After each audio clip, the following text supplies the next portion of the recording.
حضرت ابراہیم بن ادہم رضی اللہ تعالیٰ عنہ فرماتے ہیں، ایک بار میں خانہ کعبہ کی زیارت کے ارادے سے نکلا۔ راستے میں مجھے بہت سخت جاڑا لگا۔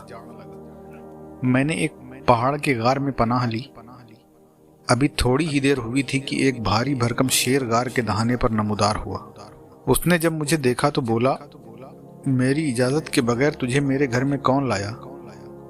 میں نے کہا، میں پردیسی ہوں، یہاں میرا کوئی نہیں ہے اور آج رات میں تمہارا مہمان ہوں۔ وہ میرے سامنے سے ہٹا اور غار میں ایک طرف جا کر سو گیا۔ میں نے صبح تک قرآن کی تلاوت کر کے رات گزاری۔ جب میں نے واپسی کا ارادہ کیا تو مجھ سے کہنے لگا، ابراہیم، جو کچھ ہوا اس پر تعجب مت کرنا کہ کہیں کہتے پھرو کہ میں شیر کے پاس سویا اور اس سے محفوظ رہا۔ قسم اللہ کی، میں نے 3 دن سے کچھ نہیں کھایا ہے، اور اگر تم میرے مہمان نہ ہوتے تو میں تمہیں چیر پھاڑ کر کھا جاتا۔ میں نے اللہ کا شکر ادا کیا اور واپس ہوا۔ حج سے فارغ ہو کر میں اپنے عبادت خانے میں لوٹا۔ تقریباً 20 سال سے میرا نفس انار کا خواہش مند تھا، لیکن میں اسے ٹال رہا تھا۔ ایک رات وہ مجھ سے کہنے لگا کہ اللہ کی قسم، اگر آپ نے میری خواہش پوری نہیں کی تو میں عبادت میں سستی کرنے لگوں گا۔ میں نے کہا، اے نفس، تو محنت کرتا رہے، میں آبادی میں پہنچ کر تیری خواہش پوری کر دوں گا۔ اسی درمیان جنگل میں پہنچنے کا اتفاق ہوا۔ سامنے ایک درخت نظر آیا۔ قریب پہنچا تو وہ انار کا درخت تھا جس پر بہت سارے انار لگے ہوئے تھے۔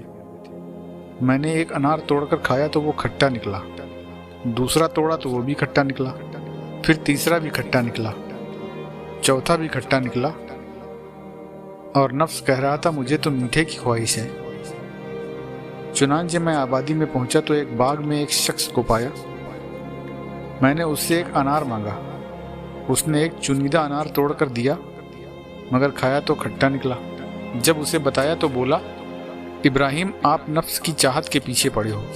قسم خدائے ذوالجلال کی، مجھے اس باغ میں 40 سال ہو گئے ہیں اور آج تک میں اس میں میٹھے اور کھٹے میں امتیاز نہیں کر سکا۔ مجھے اس کی بات پر حیرت ہوئی اور میں وہاں سے چل دیا۔